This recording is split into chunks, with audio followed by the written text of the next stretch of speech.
El tema es que esta fascinación por el dólar hace también que los argentinos hayan encontrado un modo de desarrollo con inflación. No es bueno lo que estoy diciendo, quiero aclarar, no es bueno, pero explica en alguna medida su pregunta. La inflación es mala, es negativa y hay que erradicarla.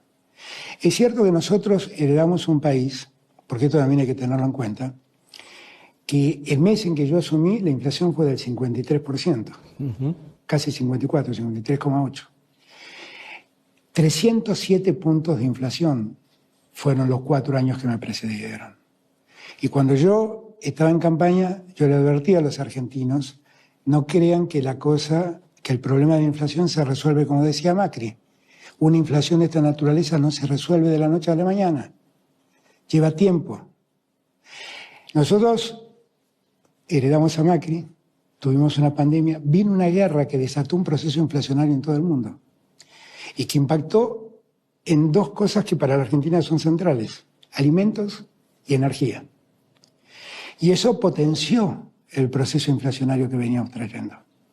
Ahora, nosotros tenemos que trabajar para que esa inflación se acabe. La inflación no es posible. La inflación es como que a uno le impide proyectar el futuro.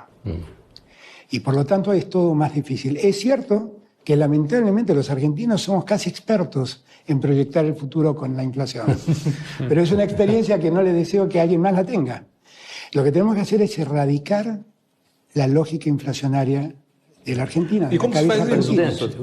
Eso, ¿cómo se hace? Y bueno, es que no es fácil de hacer. No es fácil de hacer porque gran parte de la inflación argentina es una inflación que los economistas llaman inflación autoconstruida, que es la inflación que está en la cabeza de la gente. La gente lee en un diario que va a subir, claro, va a subir el combustible, y entonces empiezan a aumentar por las dudas.